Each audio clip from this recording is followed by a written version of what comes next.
Welcome, welcome, dear guests. Today it is a very special day. My lord and lord of this castle, Albert Lasky, shall in a few moments enter marriage with noble Lady Beata. Only among us, she is the daughter of His Majesty Sigismund, King of Poland, but I beg you, keep this information for yourself.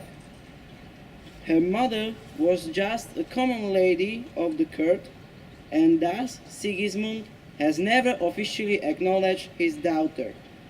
Nevertheless, he compensated for this by endowing her with great riches.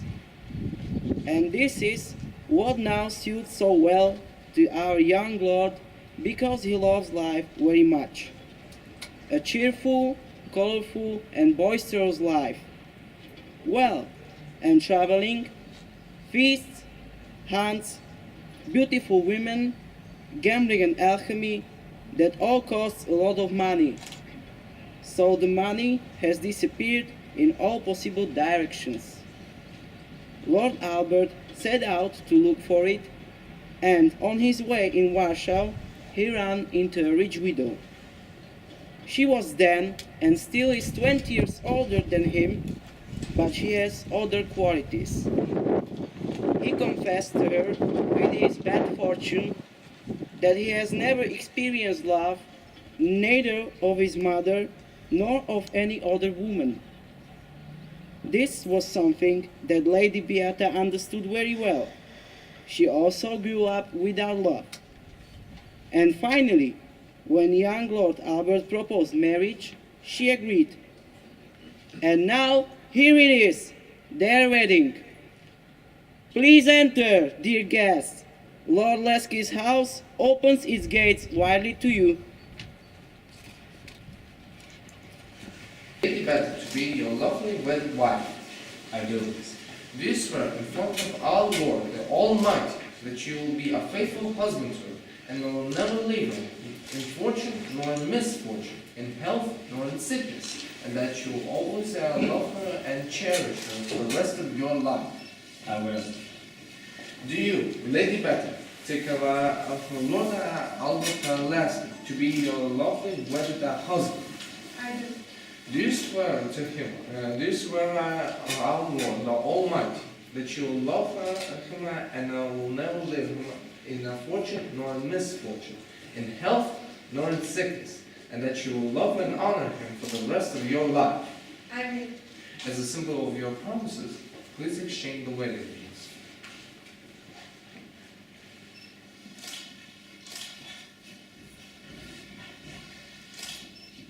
I pronounce your wedding valid.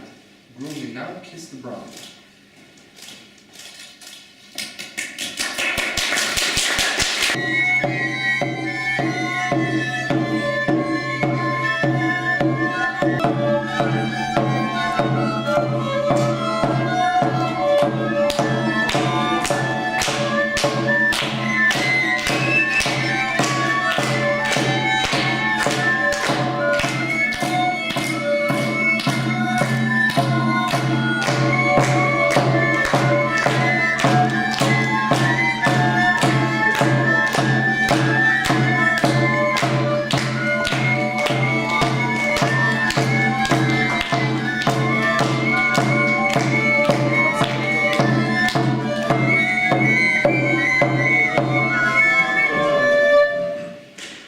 Thank you. I believe you are feeling well in our castle so far. Now, allow me to invite you for a little trip. It will show you how did the story of Lord Albert and his wife Beata continue. Please close your eyes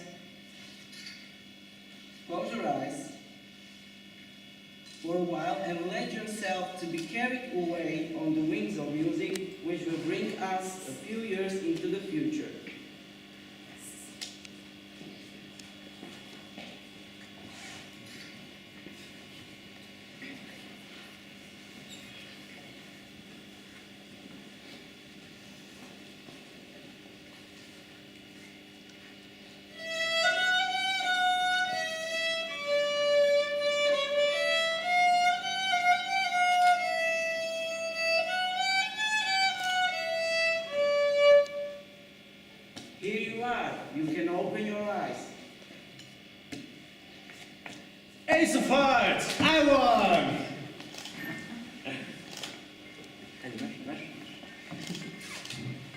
Come here, you.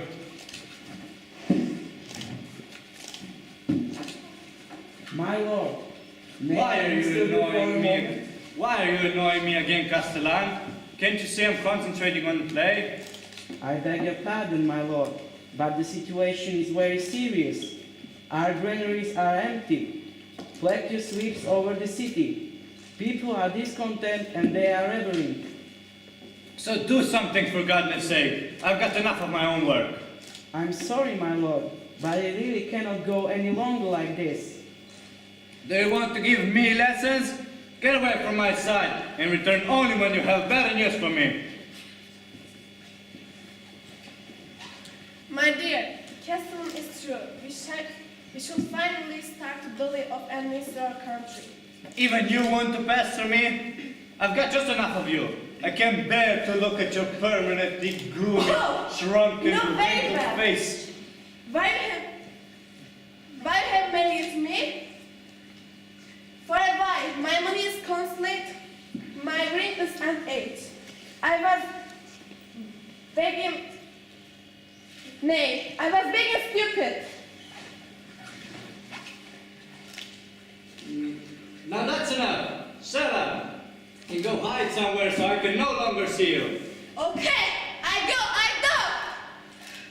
Just go. But when you return, I shall find a way how to take the starch out of you, my dear. So here you see, dear guest, there is a saying that love moves mountains, and maybe missing love moves the women to the mountains, into the silence, into the solitude, into the arms of nature. And it was right there where Lady Beata went to her loved Tatra, into the mountains, which immediately charmed her when she saw them for the first time. She went there with townsmen of Keshmarok who knew Tatra very well. Well, and what had happened when she returned 3 days later? Come with me to take a look. I'm warning you in advance that it won't be a very pleasant sight.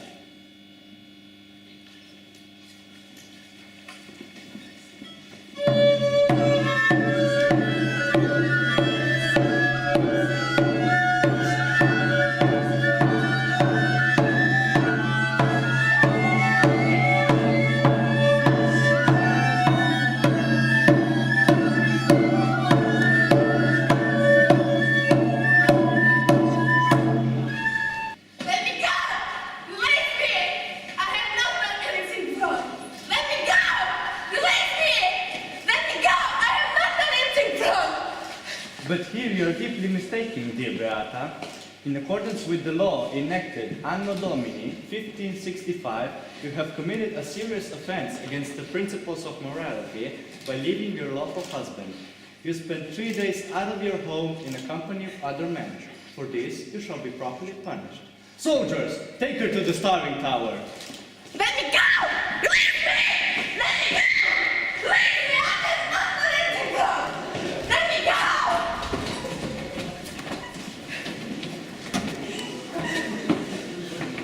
Let me go! Go! Release me!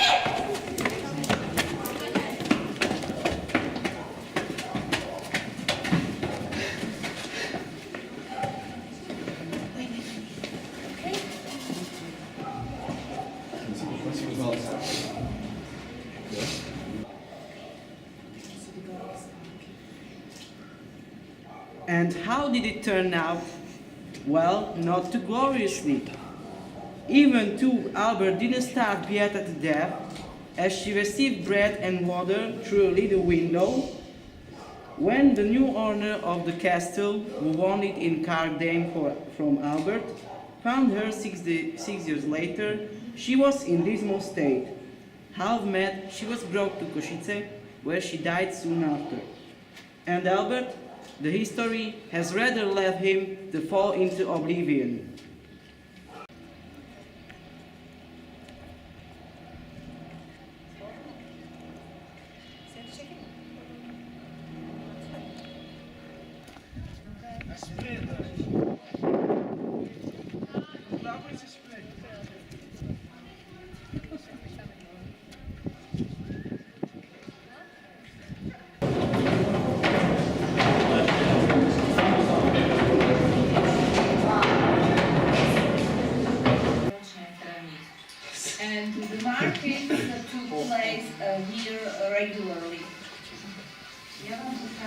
najstaršiu písomnú zmienku o meste Poprad a Spišská Sobota z roku 1256. This is from 1256, the first written mention about Poprad, Spišská Sobota. Of course, we can't touch it. To je kopia, ale originál sa našiel na archíve. This is just a copy, but the original is in the archive, hidden somewhere in the first floor.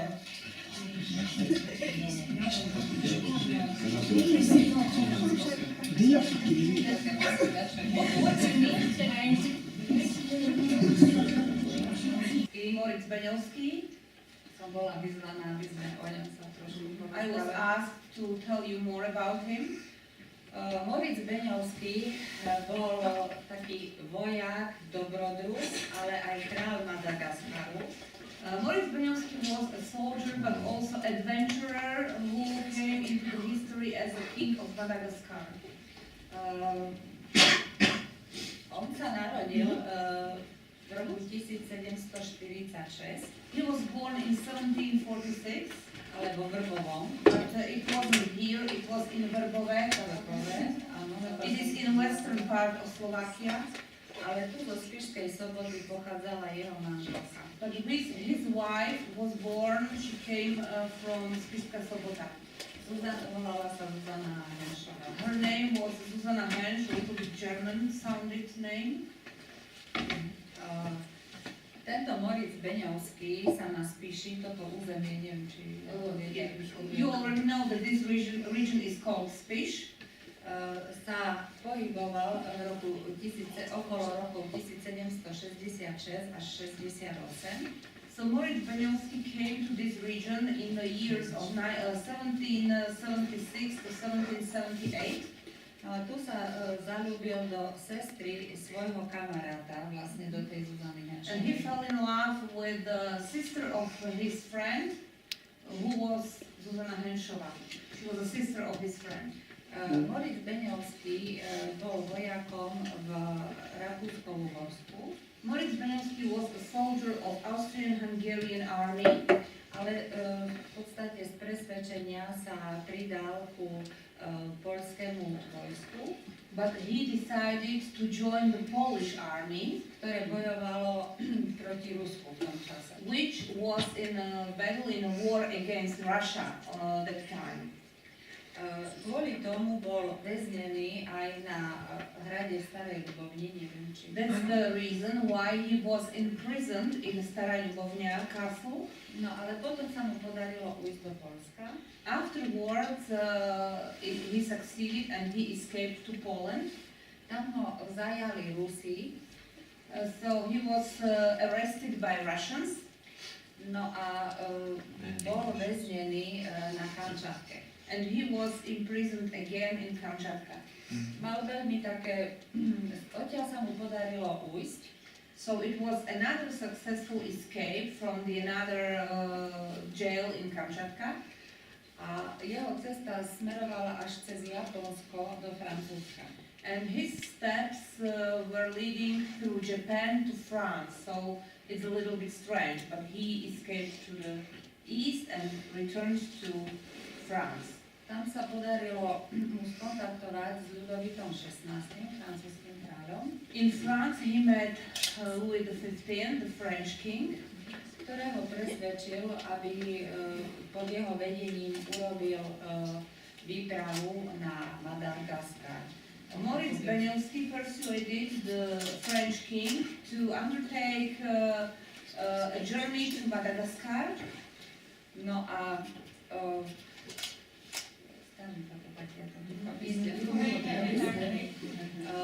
na Madagaskare pristal v roku 1773. Moritz Beňovský landed at Madagascar in 1773 by ship, of course, not by plane.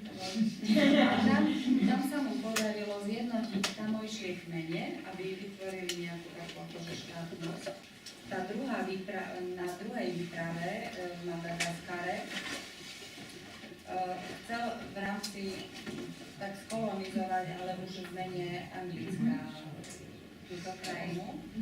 So his second trip to Madagascar The objective of his second trip to Madagascar was to colonize Madagascar, but not for France, but for England.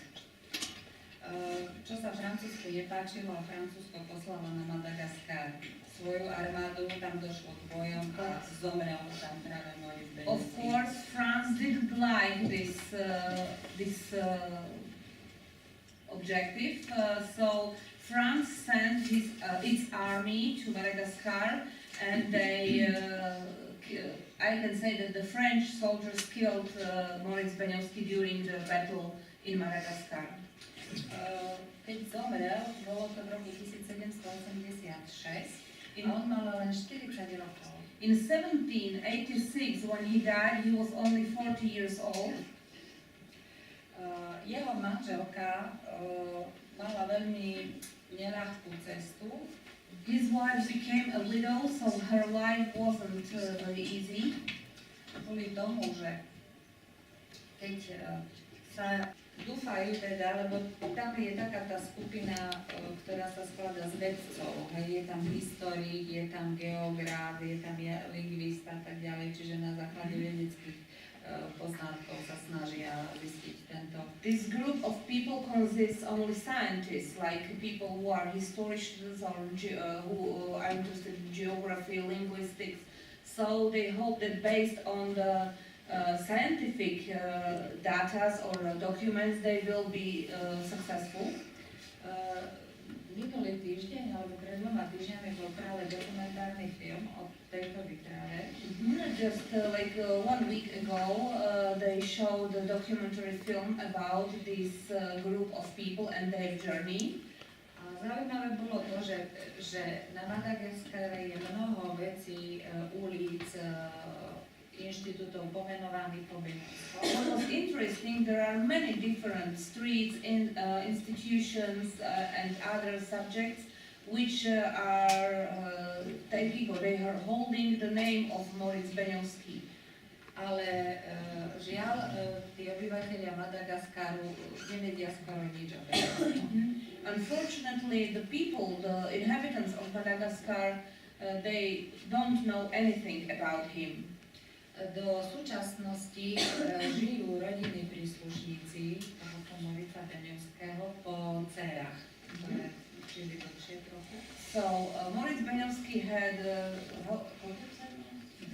had 2 daughters who survived, and until now we still have a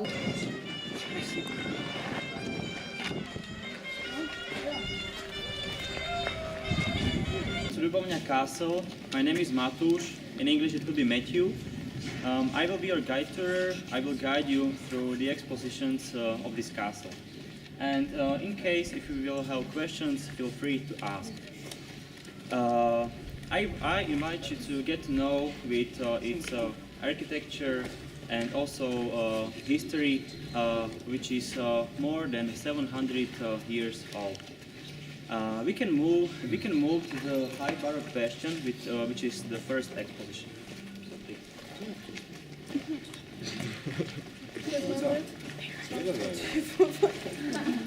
Now we are in front of the High Baroque bastion, which was built in 20s of the 17th century, while Stanislav or Stanley Ljubomirsky was a mayor of this area. In the passageway of this gate, you can see original wooden iron-sheeted gate, which still functions, but it's too heavy, so we have a new one. In front of this door, in the past, there was a drawbridge, and below this drawbridge there was a hole, which wasn't full of water, what was usual for such castles in the past, but it was dry. Above this gate, from the other side, there you could see 2 small black windows that are called machicolations, through which the burning pitch was poured on the enemy when they wanted to occupy this castle. And in the past, in the place where is now a cash office, in the past there was a prison, so those who will not behave properly, I will imprison them in such a prison as our bad guy Edo, or his name was Eduard. Okay, I would like to also tell you that there are many stairs in this castle. There are some lower entrances to some expositions, so be careful not to hit your head. So now we can continue to the historical exposition. In a historical exposition, the first written mention about this castle is from 1311, and this castle was built by Hungarian King Andrew III. Now you can have a look at this picture with number 1, where is Louis the Great. This man, this king, visited this town, Stará Ľubovňa, in 1364, and he privileged this town as a royal town. In this picture, there you can see two angels which symbolize his two daughters. In the left corner, there is angel which holds a Hungarian sign. This angel represents his daughter Mary. Later she became a Hungarian queen and she married Hungarian king Sigismund of Luxembourg, which is in the picture on the opposite side, on the opposite wall in the left side, in this huge cap. The second angel, which is in the right corner, this represents his second daughter. Her name was Hedviga. Later she became a Polish queen and she married a Polish man, Ladislav II Jagiello, which is on the right side of this Sigismund. These two men, these two kings, you can see also here in these two pictures. On the right side, where on the left side there is Sigismund of Luxembourg, and on the right side there is Ladislav II Jagiello. These men met in this castle on March 14 and 12. So they signed a peace treaty. A copy of such a peace treaty you can see here on the left side. And in half of the year, in November 14 and 12, they met again. And as a Hungarian king, he fought against Italy because he wanted to gain the area of Venezia. He needed money for such a war, so he borrowed this money from Ladislav II Jagiello, and it was a loan of 37,000 coaches of Czech groschen. It was a currency at the time in Hungary. And for this loan, he gave to this Ladislav II Jagiello gave to this Sigismund this castle Ľubovňa, towns Stará Ľubovňa, Hniezd, and Podolinec, and other 13 settled towns, which you can see in this map, which are colored with white color. This castle and these towns belonged to Poland for 360 years. There were mayors from Polish family Lubomirski, and there's pictures you can see here about them. There were 5 generations of this Lubomirski family, and maybe two most important men or mayors was this Stanley, which is in the second picture. He built many parts in this castle. He built high baroque bastion, baroque palace, and baroque chapel. And here above me there is Juraj, in English it could be George Lubomírský. And he brought to this castle Polish crown jewelry. This jewelry, originals of this jewelry was here. He hid this jewelry here because of war between Sweden and Poland, and they were here 6 years. After this war, they took it back to Poland. And in this time is against Stanislav August Poniatowski, against Polish king, so that's why he was imprisoned here. He was imprisoned here, but I will tell you more about him, about this adventure in the place where he was imprisoned, so in the tower. This backup finished in 1772, and this castle and these 16 towns bought back for Hungarian Queen Maria Theresia or Mary Teresa. And now we are in a Renaissance palace which was built in 1564. And it was built in such a way that here on the first floor there was a brewery, on the second floor there was bakery, on the third floor there was kitchen, and on the fourth floor, on the topest floor, there were rooms where they lived. In this place, there was a brewery. That's why there is such exposition of a brewery. We have written mentions what were names of two brewers that prepared beer in this place. So their names were Gregor and Tibor. It's typical Slovak name, and they made beer from wheat and hop plant. They stored wheat in such barrels, wooden barrels, which were made from oak wood. Then this wheat they put they dried because it needed to be dried, and this dried wheat they smoked in ovens, which you can see in the right corner. And then this smoked wheat, they smoked it because of color and taste, because this smoke got to this wheat a little bit of different taste. And then they cooked this wheat with hop plant in such large ovens, and then they mixed it together in such large barrels. They had water from the castle well, which is in front of the Renaissance Palace. This castle well was dug at the beginning of the 16th century. Steady! Drink!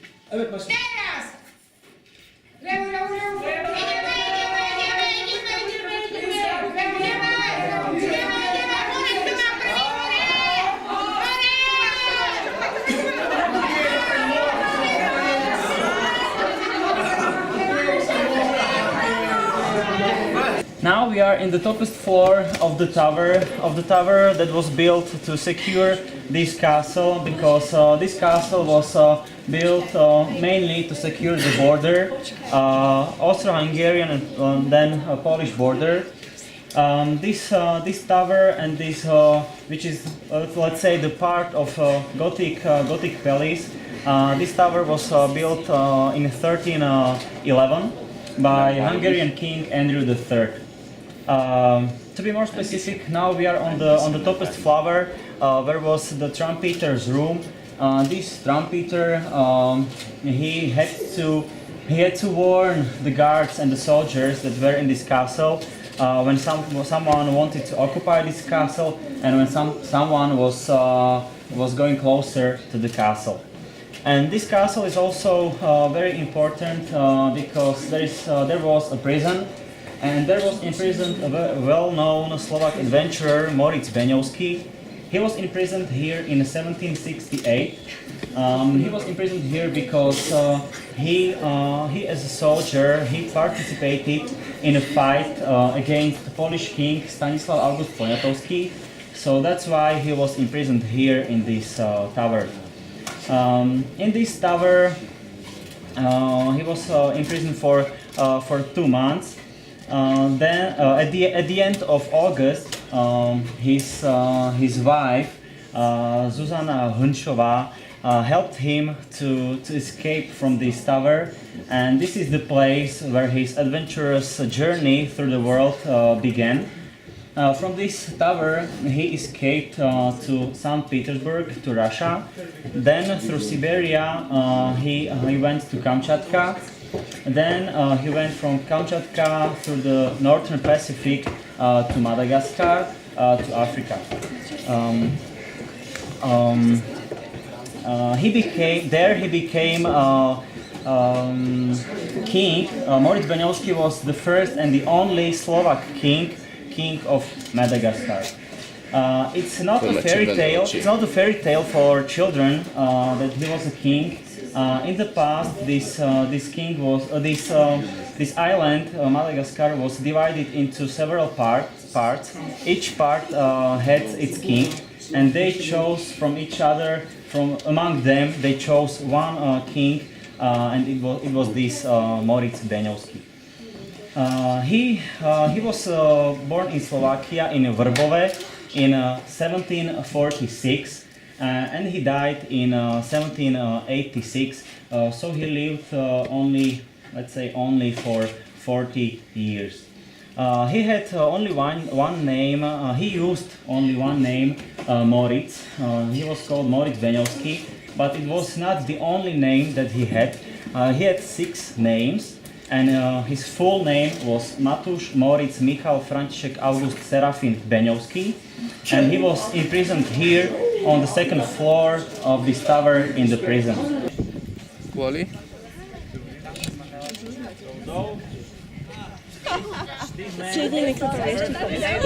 Ja sa pýtam. Jedine si prísne bol super vyčol, ktorý to vie. Myslím, že prečo sa nedám do trička ako ostatní. Som mohla jebať na moje ruky. Kde máš všade? To. To je všetko. Som ti poukazoval veci na sebe. Ešte ja som myslela, že pôjde potom do slovenskej dopadajšie. When I will tell you. Okay. Can I? Som mala také stred, také ja som Steady. jednu do Jump. stromu.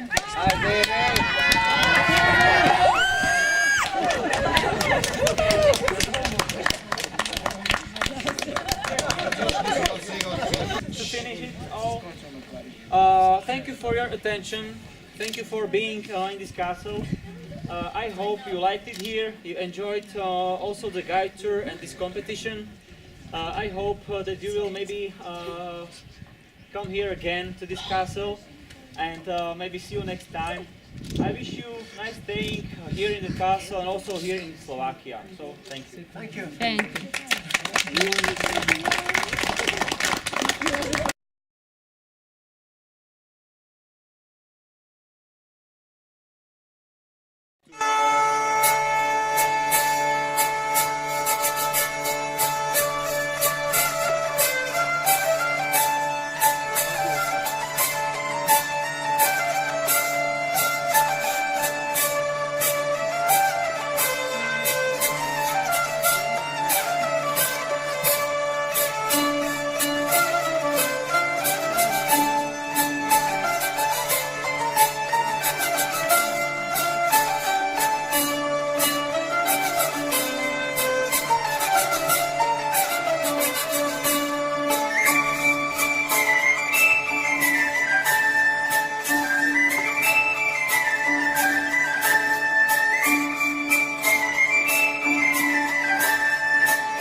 şunu alıyorsun. 3 Potatrami slovenskej zemi, zdrol sa tam boj preveliký. Zabojovali sami Slováci, mamky nad nimi zaplakali. Tam bojovali sami Slováci, mamky nad nimi zaplakali. Slovenská mamko, jak ste ma ťažko vychovali. Teraz, keď rodina o vás sa stará, na vojnu si ma povolali. Teraz, keď rodina o vás sa stará, na vojnu si ma povolali. Moja mati čuha kafe, samo šikoria, moja mati čuha kafe, samo šikoria, samo daje.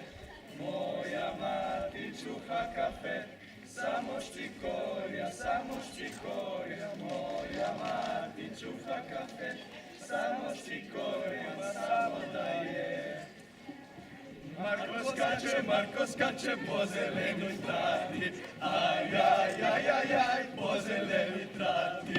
Marko skače po zelenoj trati, aj, po zelenoj trati. Hadi biraz daha hareketli canlı.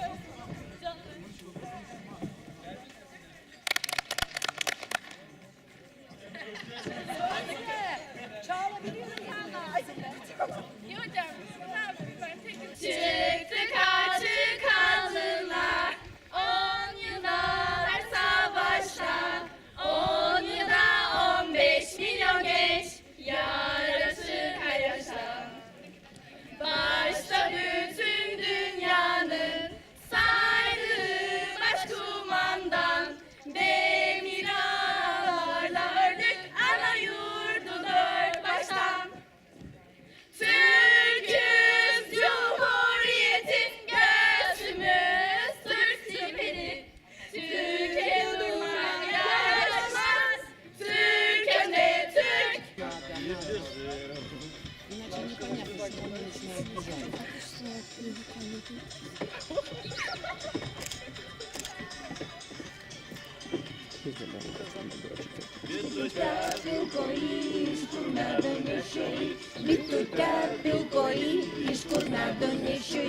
И жалюю рутителю, и гвоздику гвоздателю, и жалюю рутителю, и гвоздику гвоздателю.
Thank you.